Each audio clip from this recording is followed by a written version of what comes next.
that warm introduction. Thank you, Dan. Thanks for having me here today. I'm going to get my notes out.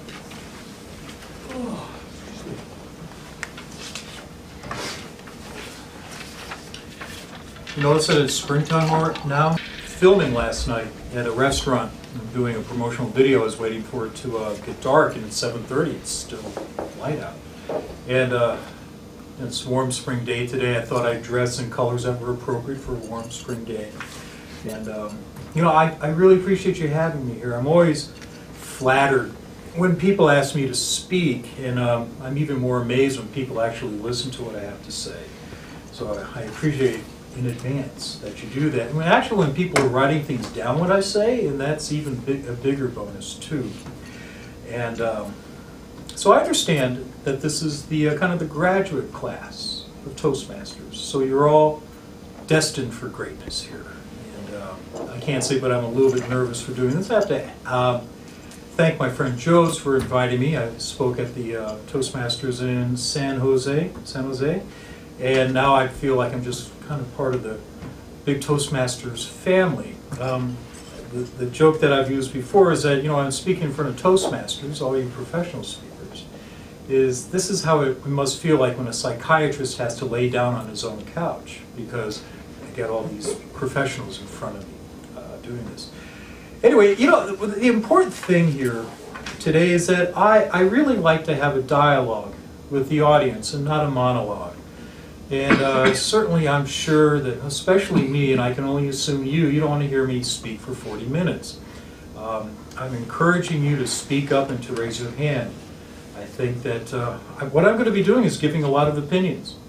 Because unless you want to get into technical aspects of video, which I know we don't want to do, and I'm sure there are going to be a lot of different opinions here too.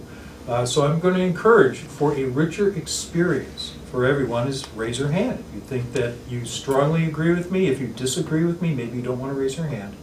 But really, though, if you feel like you want to contribute, I encourage you to do so. We're going to be talking about a lot of things today, everything from human resources to DNA.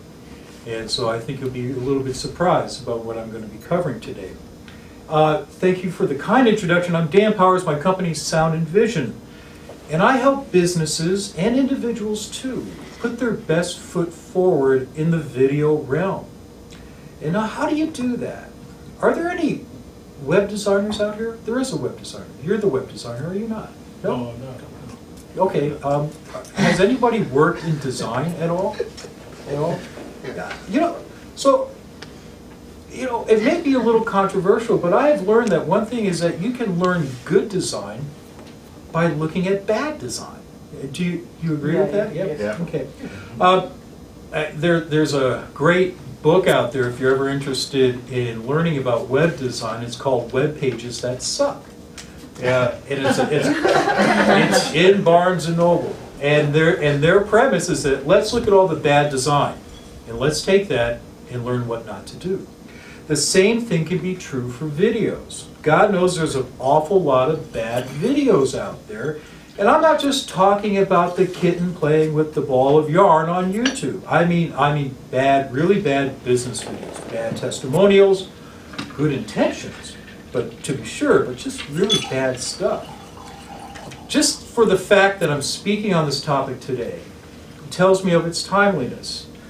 What we're going to talk about today is how to get your message across, how it's been done in the past, and what some early adopters are doing now. In general, video is the format we're going to be discussing, and resumes are the content. And the optimum outcome is making sure that your resume stands out, or more precisely, making sure that your video resume is better than somebody else's.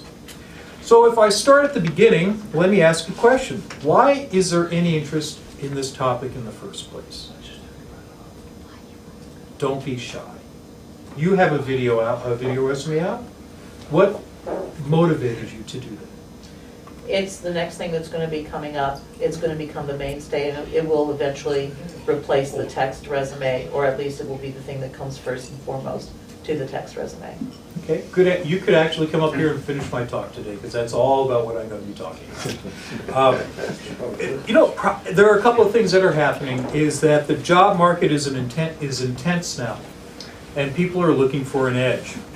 There is a new medium available, video. It's not exactly new, but it's gotten to a point where it's acceptable, and you probably want to take advantage of it. It's probably a combination of both. And videos are really becoming an accepted mode of communication. The video industry certainly has matured over the past few years.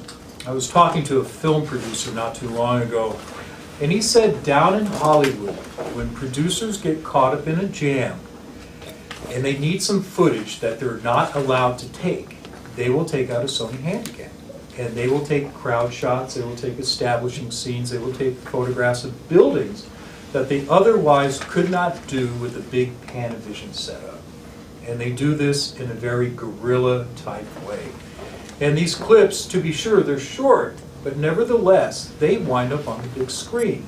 And that was unheard of just a couple of years ago. The great filmmaker Sakharov, who made his masterpiece Russian Art, was done entirely on a video camera. If you haven't seen this film, Russian Art, if you're into movies at all, I highly recommend it. You can get it off Netflix. It's an hour and a half with one take. And they turned the camera on at noon, and they turned it off at 1:30. And they went through the Russian Heritage Museum with 800 actors in it. It's well worth watching. So video, granted it was a $30,000 video camera, but nevertheless it was video. The latest craze in video is 3D. And so we'll see where that goes. I highly recommend you don't do your video resume in 3D. If you're pondering that, call me. I will talk you away from the ledge. So if video industry has come of age, there has to be something else that is also meeting it, and that is business. And particularly that group of people that are in the office with the human resources sign above their office door. Now, I have nothing wrong with HR. I come from a sales and marketing background, and the sign that was above our door was 2-drink minimum. Now, I know that the HR people were conspiring with the local librarians on how to squish our party the fastest. Are there any HR people out there? No, my apologies to you. So you understand exactly what I'm saying. Businesses in general have certainly embraced videos over the past couple of years. I think it has come now to be believed that web businesses are at the point now thinking about videos where they were about 7 years ago when they were thinking about web pages. So about 7 years ago there was a debate. I have a business, should I have a website? Now, today, there is no question. If you have a business, you should have a website. In not too long from now, if any company that has a website will have videos on it. It takes a little bit of while for the laggards to catch up to the early adopters. Why do videos work? For one thing, if done correctly, videos convey a lot of information in a short period of time. Today, people are time poor, and they want to have a lot of information at their fingertips, and videos are the right tool for the job. Also, videos fill a need that a paper resume does not. John Nesbitt, back in the 80s, wrote a book called Megatrends. And in that book, he postulated that the more high-tech we become, the more high-touch we need and require. Videos allow you to see body language, hear speech patterns and dialects, and observe mannerisms. All very important pieces of the puzzle that are left out with a paper resume. Finally, videos engage the 3 modalities of learning: visual, audio, and reading. With a video resume, you can see that person, you can hear the words that he's speaking, and then if you incorporate some text into your video resume, such as in the form of bullet points, you can see, you can read what he's talking about. Another good takeaway for you to realize is that there are two basic forms of videos. There are cognitive videos and there are behavioral videos. A cognitive video is one that gives knowledge out. It's a knowledge transfer process. A behavioral video induces the viewer to change his behavior. A training video, a how-to video, is a great example of a cognitive video. A sales video, video testimonials, those are behavioral videos because they're inducing you to change your behavior. So what do you think a video resume is? Do you think a video resume is more cognitive or behavioral? I ask you. Don't all jump up at once. If you need some coffee, I ask you to share. Bit of both. That's the correct answer. It's a mutual interaction of the two. Yes, you do win. It does two things. In a video resume, you want to get across your experience, your accomplishments. The other thing that we should never lose sight of is that we are trying to induce behavior of the person who's watching it. We want to get into that short stack of resumes. So the answer is correct. It is a little bit behavioral, and it is a little bit cognitive too. Good answer. Good answer. So here's an idea for you to mull over. And it's a bit controversial, but please bear with me. It's about how videos resonate with our DNA. In the big picture, it hasn't been that long ago since we walked out of the garden. And a lot of our survival instincts are still with us today. Our survival instincts have adapted from a jungle setting into a civilized world. Certainly fast food companies have capitalized on our instincts for eating salt, sugar, and fat. And that's part of our DNA. Many commercials use a strategy of fear to motivate us to do something. Has anyone heard of the flight or fight instinct? You have a few of you? Okay. Another way we can phrase that is friend or foe. There is something here about the tribal instinct. I'm going to talk about tribal now, and I'm going to talk about it a little bit later. You belong to many tribes. Your family, for example, is a tribe. If you have any teenagers in the house, you probably wonder what tribe they belong to. When you walked in here today, you searched for familiar faces because this is another one of your tribes. I'm a visitor here today. I think I'm the only visitor here today, correct? We have another visitor? Okay. So when you walked in the room, did you get the feeling that people were eyeballing you, giving you the once-over a little bit? Well, I would look around and see nobody eyed. Okay. People looked at you because you're not a familiar face, you're not part of this tribe. However, you are dressed very similarly to other people in this room, so you belong to a larger tribe. If someone came in here today and they were dressed in shorts and t-shirts, I'm sure everyone would have given them the hairy eyeball because they wouldn't have belonged to any relevant tribe. You would be wondering if they were friend or foe.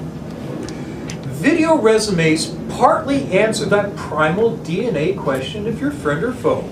When I'm looking at a video resume and I see a person in business attire, I can breathe a little sigh of relief because I think, wow, this person belongs to a similar business tribe.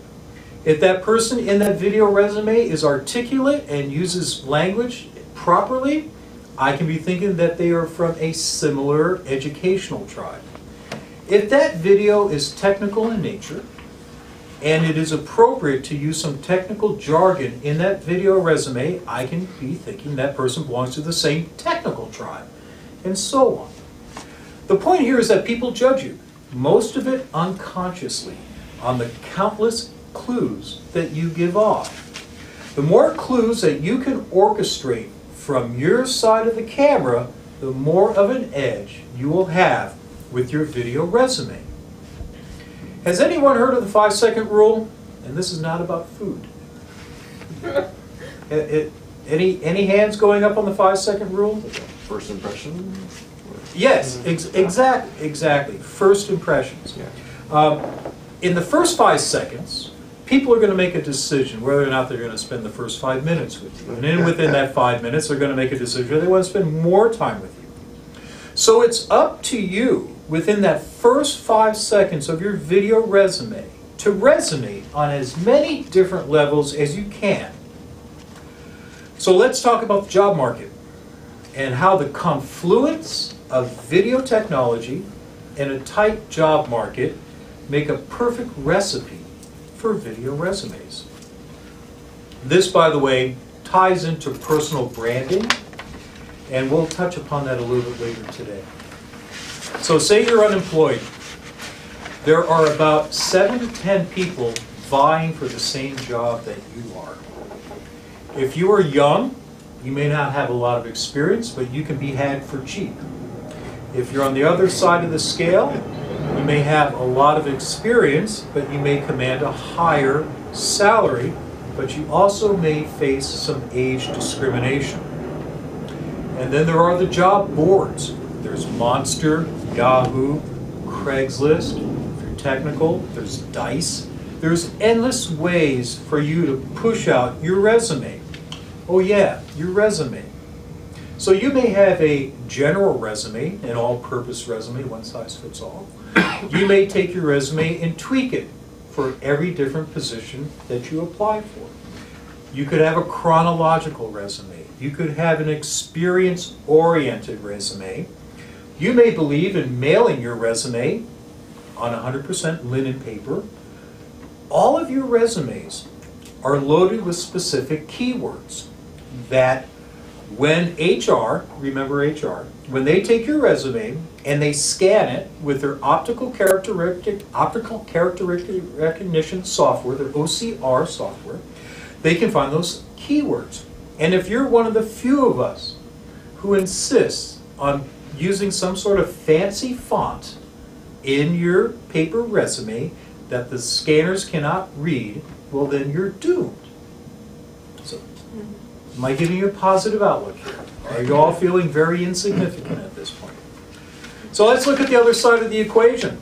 How many of you have been on the side actually pushing out those job posts and you get all this resume paper coming in? Yeah, so yeah, I've been on both sides too, and it's not an enviable position. So you know, HR posts one teeny weeny little job available, and as you know, in comes an avalanche of resumes, both electronic and paper. A good percentage of them aren't even related to the job that you post. So now what you have on your desk, what used to be an entire rainforest, is now a stack of paper that you need to go through. And now they all start to begin to look alike because they all have results-oriented. Met sales goals for 400 consecutive quarters, works well in a team environment, enjoys long walks on the beach. Oh, sorry, wrong resume. Have any of you gone through this? It is absolutely maddening.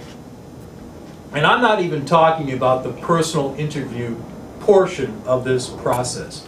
So what we've reduced this down to is some sort of sadistic kabuki dance that neither party enjoys or looks forward to. So one day, the HR person, Joe's, I'm going to pick on you, you're there at your office and you're opening up envelopes with all these paper resumes. And you open up one envelope and the paper doesn't fall out, but a CD comes out. And you take that CD and you put it in your computer, and up pops this person on your computer screen who's well dressed and poised, and the lighting is well lit, and they begin to speak. And the HR person comes to find out that the person on the CD is articulate and has pleasing mannerisms. So who do you think is going to get into the short list of callbacks for resumes? Okay. Now that's a fairly accurate scenario all the way up to that last point where that company and the HR person embraces your video. Truth be told, that some companies are culturally not ready for videos. I've spoken to several people about this in the HR field, and they are split right down the middle about video resumes. I've lost opportunities because I was talking to HR people who were on the wrong side of the opinion on this. And here's the problem, is that some HR people think that there could be an element of discrimination in that video. Let me play the movie for you. Joe's watches that video, decides it's not a good fit, and does whatever their internal process says. They throw the video away, they reply back thanking the applicant that will keep your video on file. That person sues that company for discrimination.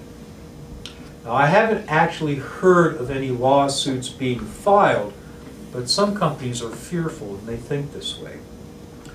Another unfortunate act about today's economy is that lawsuits for wrongful termination have become revenue streams for disgruntled former employees. Some companies are walking on eggshells because of this topic, and it also spills over into the hiring practices. There's not much you can do with a company that is not video friendly, other than sending in a paper resume along with your video resume and covering both all your bases. There's nothing wrong with that. But let me give you another hopeful story. I'm currently in conversation with 2 staffing companies, and they are moving forward with candidate videos. They feel a candidate video will shorten their cycle for hiring. They also think that with candidate videos, that the candidates will fit better into their clients, into the companies that are hiring them. The dilemma is on the hiring procedure, because on one side, the staffing company has the candidate fill out a resume, or the staffing company helps that candidate fill out the resume. Regardless of the process, it's still a piece of paper. On the other side, the client company fills out a requisition, hands it to the staffing company. It's usually stamped urgent. And then this whole matchmaking process starts again. I'm coming in offering a solution that they can see the candidates, they can have a table of contents, there'll be a series of questions, and while the story is not over yet, it's looking very hopeful that we're moving forward. Somewhere in between the company that is fearful of your resume and the company that embraces your resume is the company that you want to send your resume to. So what do? Well, I have a friend in Carmel who says that the days of the W-2 employee are about over. Are there any consultants in here? One? How many people work for themselves? I work for myself.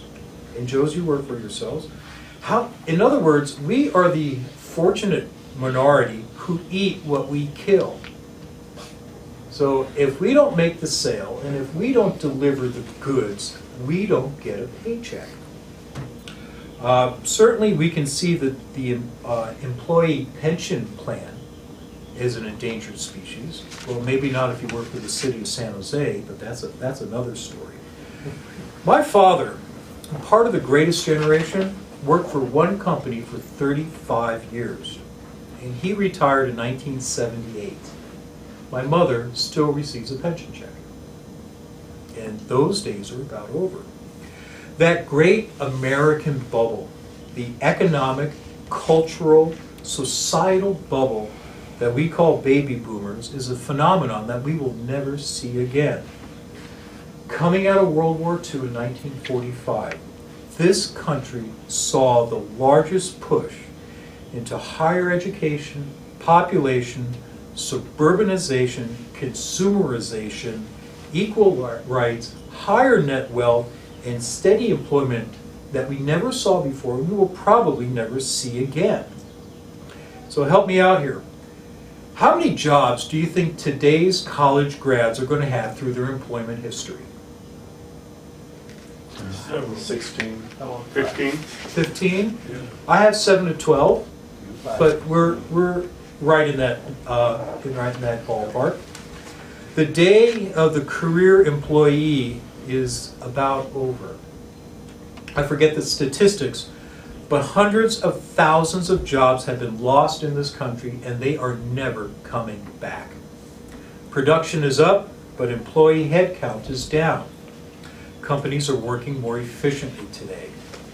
Everyone has heard the term Luddite, the technically challenged.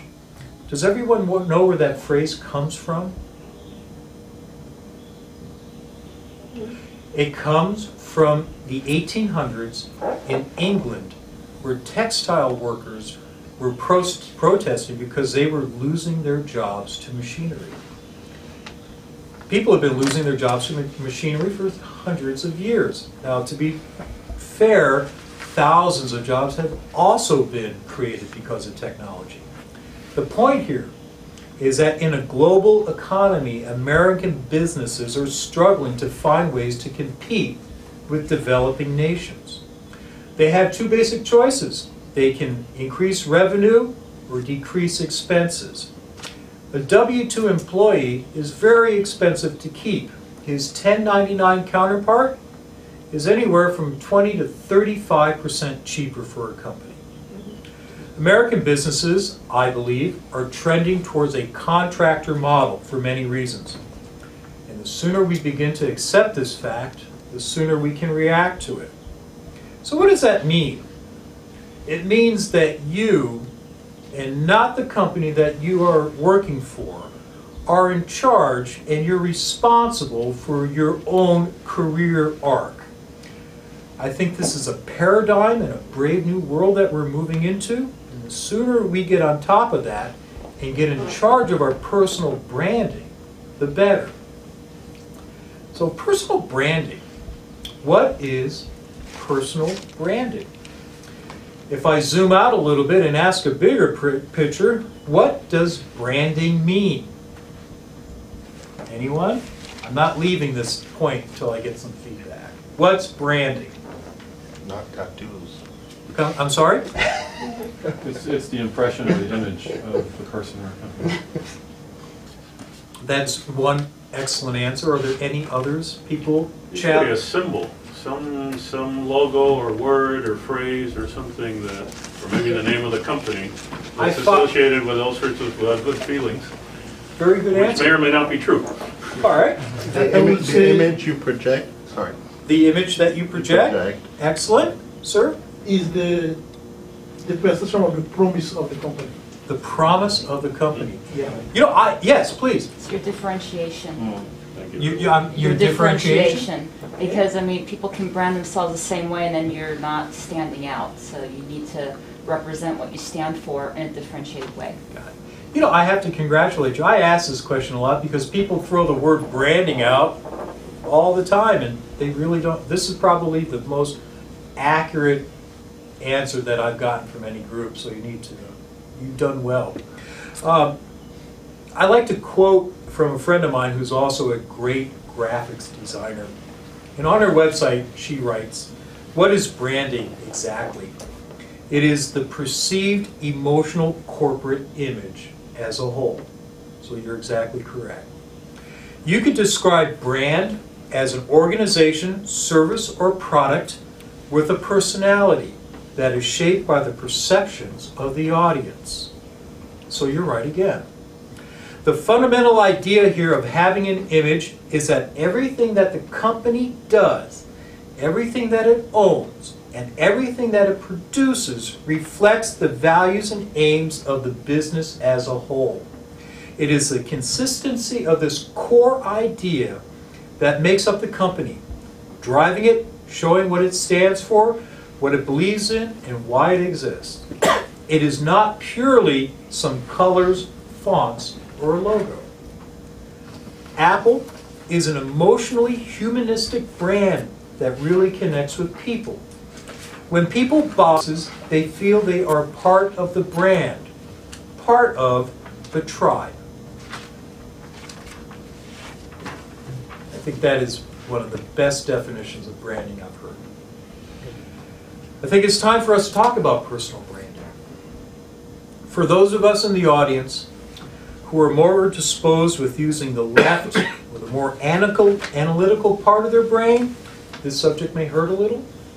It hurts in the same way as that when you finally get off the couch and you jog around the block, your muscles let you know that you have been neglecting them.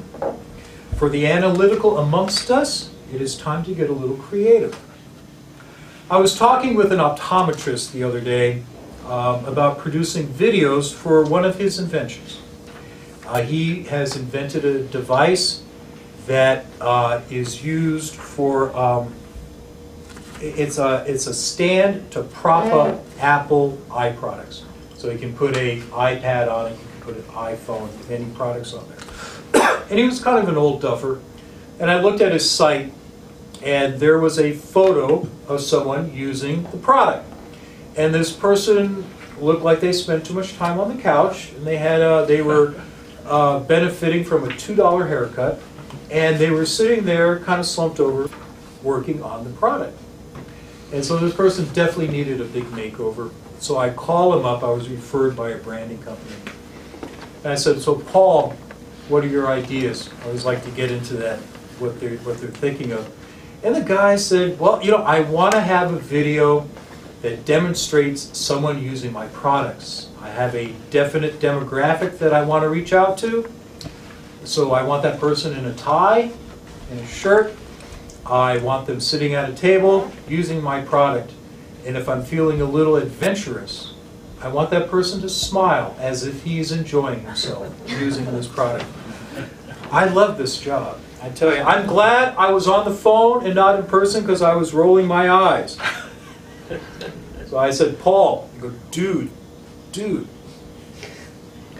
when you watch a car commercial, they do not talk about the transmission, and they do not talk about the thickness of the sheet metal.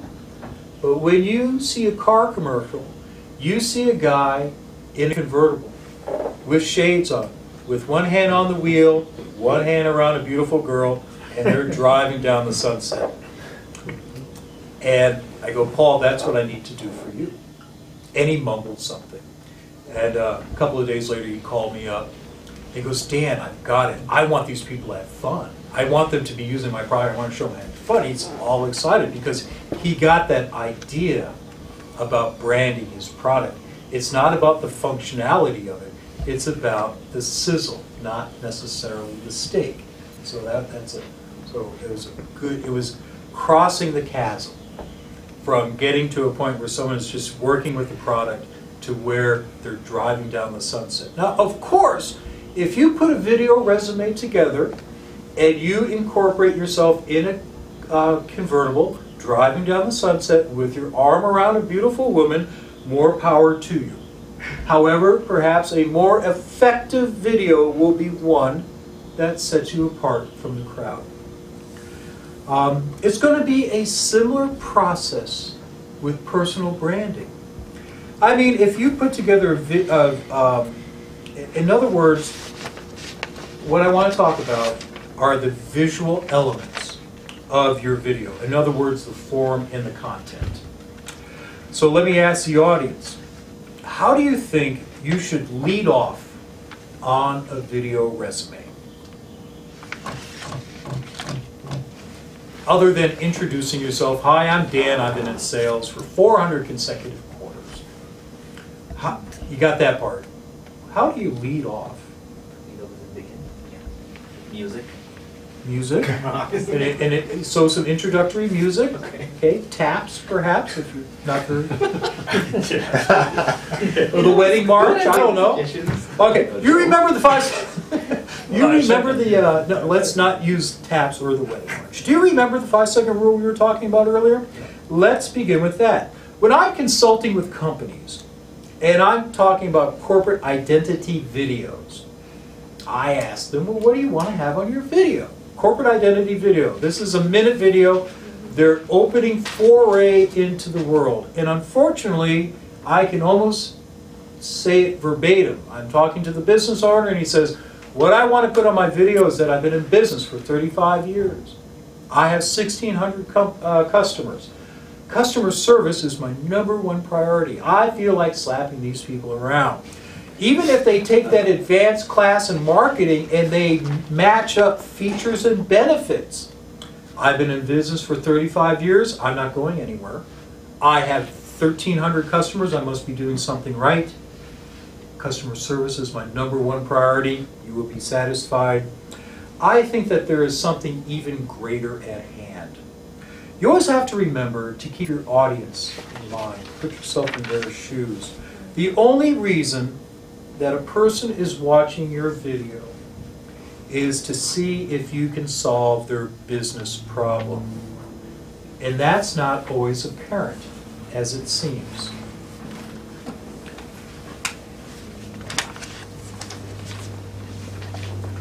I was talking with a company, they're a caregiver. So they come in, and for the elderly, they will do the grocery shopping. They will do light housekeeping, fill up the pill trays. And I'm talking to her about her business video. What do you want to have on your business video? I want to list out all the things that we do for the elderly. Keep in mind, the client are the adult children of the afflicted. So she says, I want to be speaking behind a nice background, and I want to list out that we do the grocery shopping. We fill out pill trays. We feed the dog. We'll be in touch. And I said, Christine, what does your company really do? And she was stumped, right? As I mentioned, this is not as apparent as it seems. And after it was apparent to me that she was not getting it, I said, Christine, what your company does is that you provide peace of mind. You provide peace of mind to the adult children of the afflicted that you will be there. Of course, you do the grocery shopping and you feed the dog. But in your video, if you get that point across that you will be there and the adult children don't have to worry anymore, you will get clients. So it's not as obvious as it seems. In your video resumes, you have to put yourself in the shoes of the people watching the video as they are watching your performance. And believe me, this is a performance. Every job position is a bit different, but they're all variations on a theme. What business problem do you solve for that company? This is the headline. This is the takeaway from today's meeting. What business problem do you solve? If there's anything you're going to write down today, this is the point. Are there any examples out there about what positions, when what they solve, problems that they solve for the company? For example, salespeople solve the problem of increasing revenue for a company. So it's not that you have met your quota for 400 consecutive flipping quarters. It's that you make money for the company. Now, on a more basic level, salespeople modify behavior, but that's a topic for another story. HR people may mitigate internal conflicts before they boil over into a lawsuit. Can you give me any other examples of what problems individuals solve for companies? Using these examples, salespeople increase revenue. Inventing new products. Inventing new products, which will do what? Increase market share. Get new clients. New product lines. So, you know, the inventing of the new product, well, that is sort of the steak, the sizzle. So it takes a little bit of, if we have a lot of left brain people in here, it's not as I said, it's not as apparent as it is. Employing the 5-second rule, you may want to state what problems you are solving at the beginning of your video. It may take some investigation on your side to uncover what problems the company you're going after, what their problems that they're facing. It could take a little snooping, networking, investigation, but once you find some things out, you can leverage that to your advantage in the video. I think we have slipped into the how to make a good video portion of the presentation. Your script drives your video. I know I'm preaching to the choir here when I mention about practice and rehearsal for your video. Once you have figured out what you want to say in that all-important 5 seconds, nail it down. Now, how long should your videos be? It depends. So your video should absolutely be no longer than...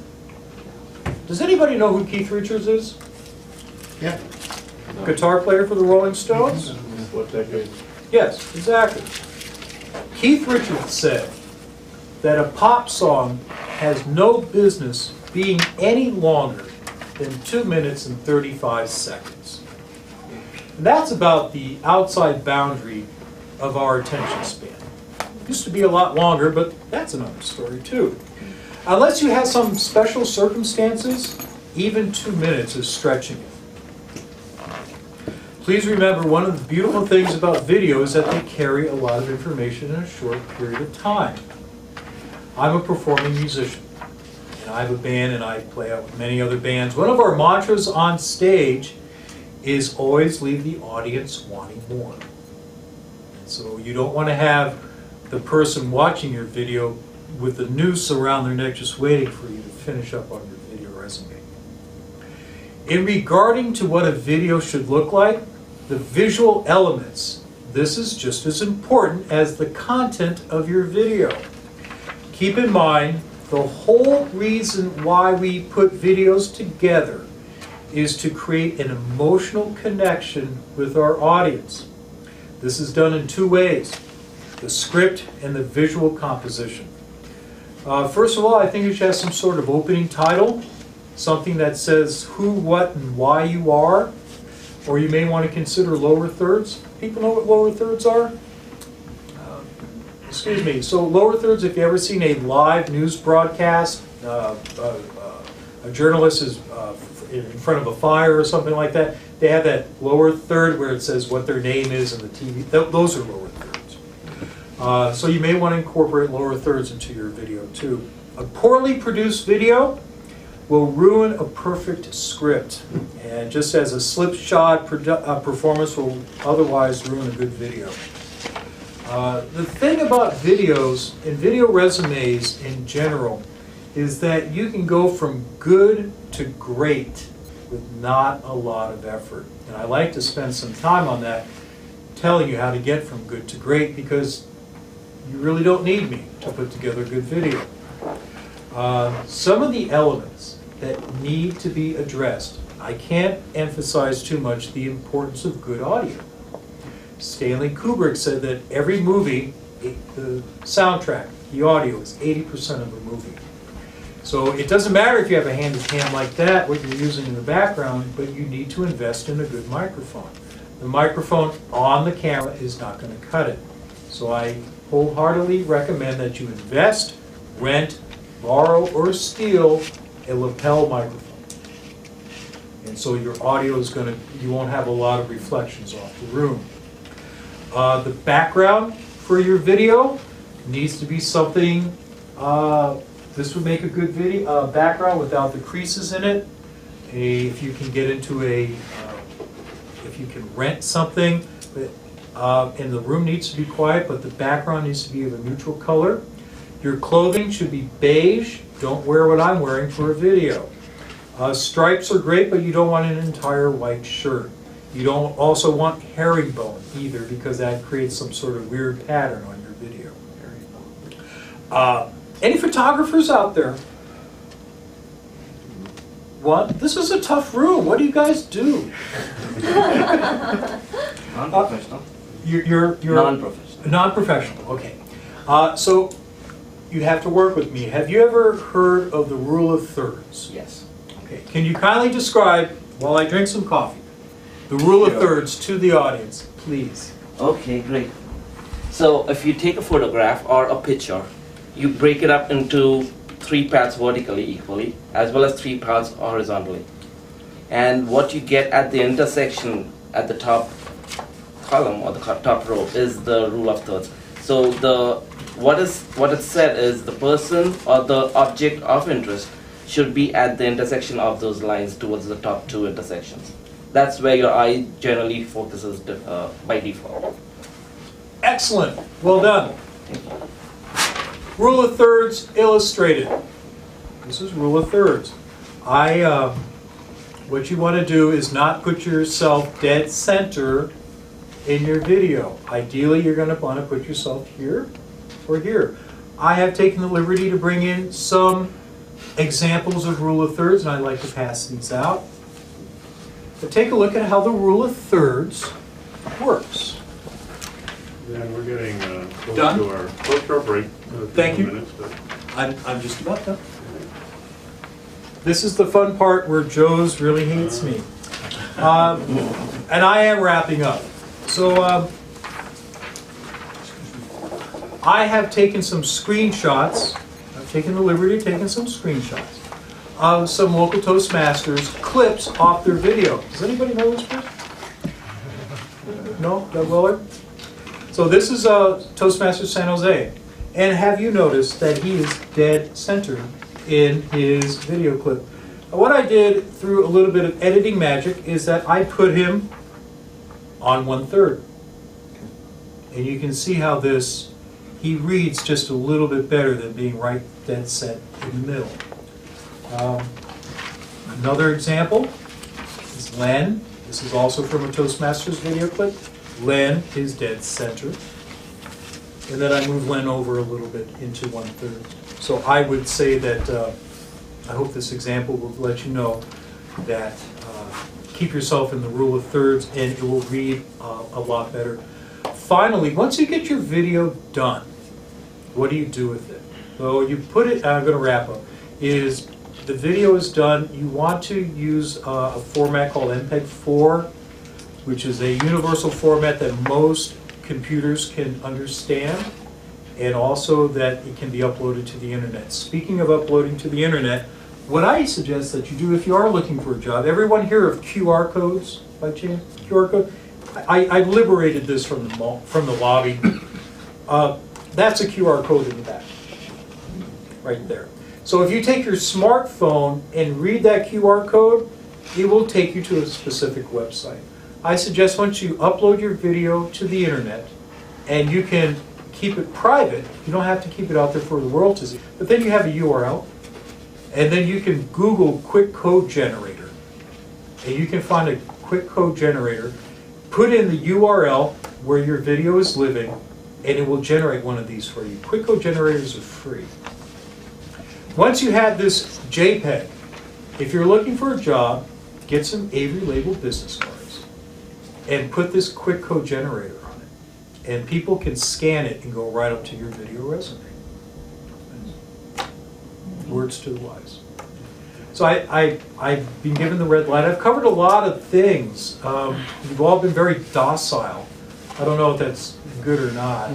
But I did cover DNA and HR all in one. So are there any questions?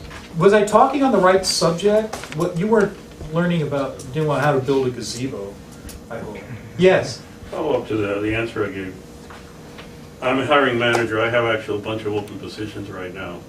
And when I have a candidate come in, I want that candidate to solve my problems as a hiring manager and my boss's problems as a hiring manager, not the company's problems. So what the department needs is sometimes quite different from what the company needs. And it's a large organization, 20,000 employees, so we're talking about the other extreme of it. But the company may not be the legal entity. The company may be the department or the work group or whatever it is. That's a very good point. And if you're dealing with small businesses, then there's no distinction. But if you're dealing with these humongous organizations. Right, I think if you're going into Intel, Yeah. and you're going in for a sales position and their bigger problem is shrinking market share because AMD is catching up to them, maybe that's not the good thing to lead off in that video resume. But you bring in a very good point. Did I have another hand up? Yes. So this is a technical question about videos. Do you have any recommendations on lighting and what to watch? Lighting, yeah. There's a whole conversation about lighting, but very shortly. In photography, there's something called soft lighting, which is diffused lighting. Just to give you a very quick primer, different qualities of light, different lights have different types of quality. We're under fluorescence here, which is called a discontinuous spectrum because it's a kind of a yellow light. With your video camera, you need to do a white balance. A white balance. You want to stay away from harsh shadows. harsh shadows is when you see a shadow falling off on the nose. So you want to have, the holy grail in video is composition, flesh tones, and depth of field. With smaller cameras, we don't have a lot of depth of field control, but we certainly can control the composition of the frame by being aware of the visual elements in it, and then the flesh tone. So if you do a white balance and you're working with soft light, then I think that will be good. It's going to be very neutral, unflattering light. Yes? Should you try to do the whole 2.5 minutes in one take? I don't, unless you're really gifted for something like that. Tabletop. At one time I invested in a teleprompter, and it was the best $1,500 I ever spent. I was working on I was a teleprompter operator for a political candidate in San Jose running for city council. Wow. And the editor, the filmer, I felt sorry for because while I had this theory that people can be very eloquent, my experience, the bigger camera you get, the stupider they get. So I come in with a big camera, people can't put two words together. I bring a teleprompter and they can read that. The political candidate had a lot of ums and ahs. The video editor spent all night editing all this out. I came in with a teleprompter, even though she didn't read off the teleprompter. The point is that a lot of computers come with video editing software. And even the iMovie for Apple is that you edit out any sort of ums and ahs. And usually, yeah, I wouldn't do it, unless you can do it all in one take, but I would do a little editing in there, just to make it picture-proof. Or like different angles, or... No, you don't want to get too creative on this. I would do a straight-on shot and making sure... You know how people scan a book? It's top, left, and across and go like this? So in that rule of thirds, I would put somebody right up here in the top corner on that. I would say that, if you can superimpose some text, some bullet points on that side, I think that would be about as much special effects as I would have on that. I think we'll make that the last question. Thank you, Dan. All right, thank you.